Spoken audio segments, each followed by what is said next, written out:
The journey through the planetary houses boils down to becoming conscious of the good and bad qualities in our character. The hypothesis means no more than the maximum freedom of will.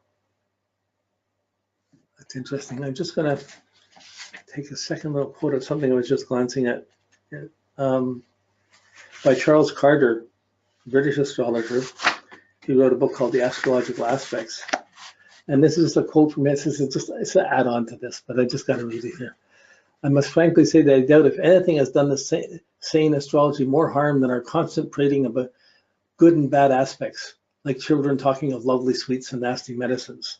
Such a point of view is debilitating and unworthy, and it implies that astrologers are people whose chief concern in life is to find ease and comfort and avoid hardships.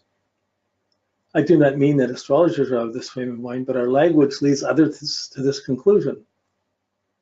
Anyways, this was just something I was reading this week that stood out in my head. Okay.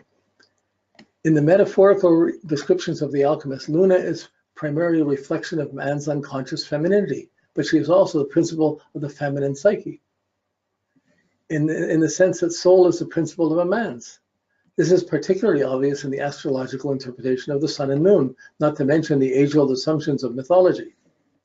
Alchemy is inconceivable with the influence of her, I think it's supposed to be with the influence of her elder sister astrology. And the statements of these three disciplines must be taken into account in any psychological evaluation of the luminaries.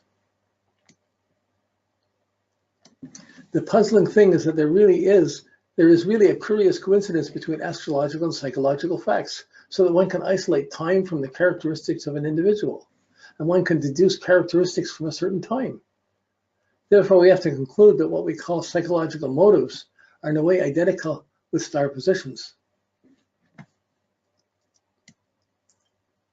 Okay. Synchronicity does not admit causality in the analogy between terrestrial events and astrological constellations.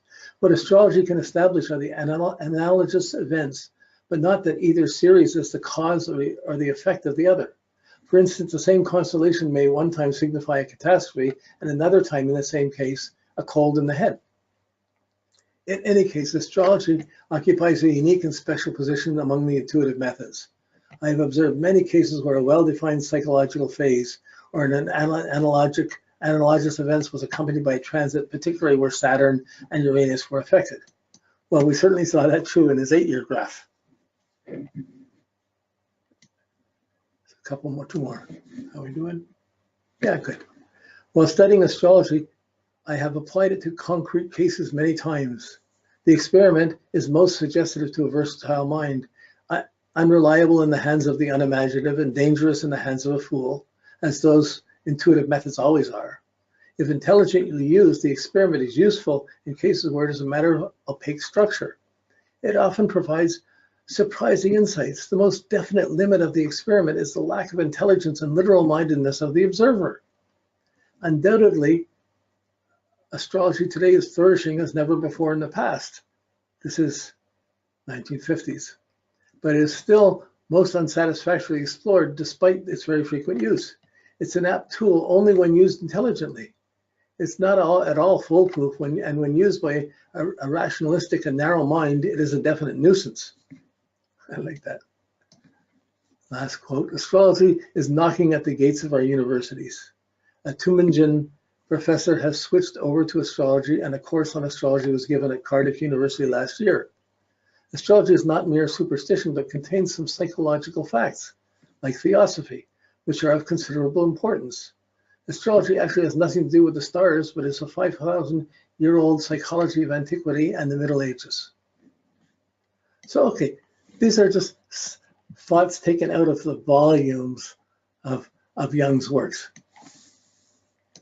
So what we focused on was really his chart, his need to express himself, and these are just the blocks of the moon Pluto, his need to be appreciated and be liked and be appreciated and supported or nurtured for his values and his ideas, the Mercury, Venus in the 6th house in Cancer. So he's being a service for Freud and backing up all of his teachings to make him look good. But he's learning in the process. At the same time, Freud's putting him down for his values and his things. It was destined to break apart. It was a miracle it lasted as long as it did. If it weren't for the fact that Freud had valid content, had a lot of valid content and experience, Jung would have left a lot earlier.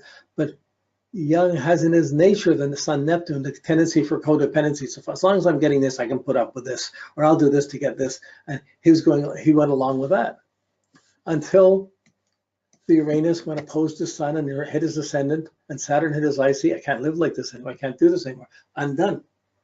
And he announced doesn't support Freud's things and went against them. I'm sure that Freud carried on and just kept going, but I'm sure that he was personally hurt by his prodigy student not really being his prodigy, having his own agenda.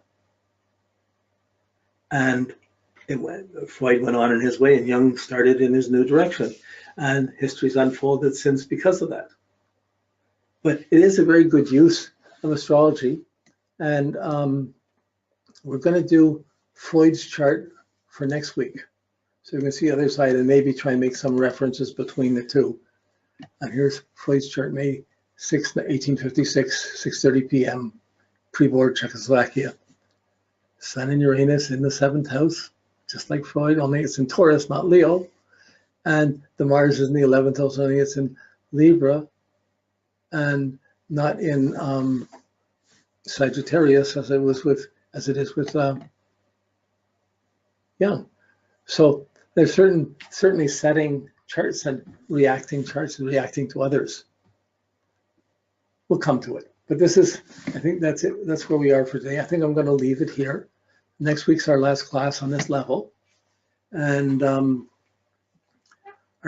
these classes, all the way we've come through, all the way we build up to our classes up till now, we started with having learned the basics, the foundations. Then we studied each chart, each level, each planet, each category, and how it relates to us, making it personal. So those therapy classes of the 2nd, 3rd, and 4th, and 5th levels, till we can interpret a chart, really stretches to and made astrology yours. So we developed the boat to travel across this ocean of significance. Then we started learning the individual transits, and we watched our life through transits. And we see the main phases and cycles going on. We studied them one at a time and saw that they were valid.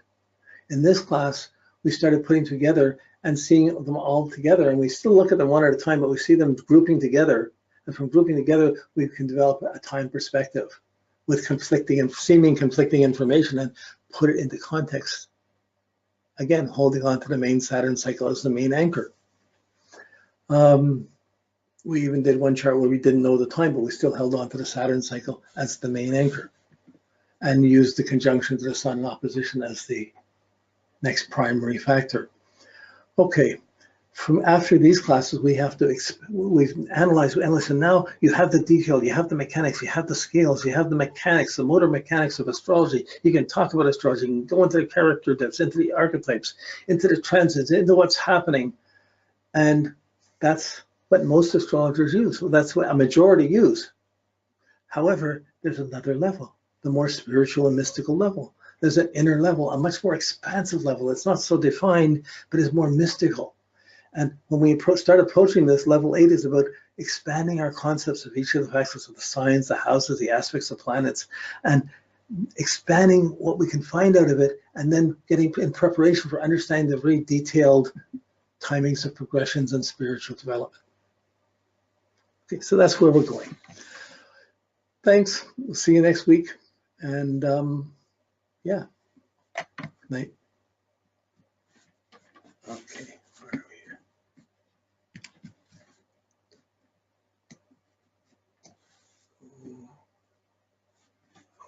Shut this off.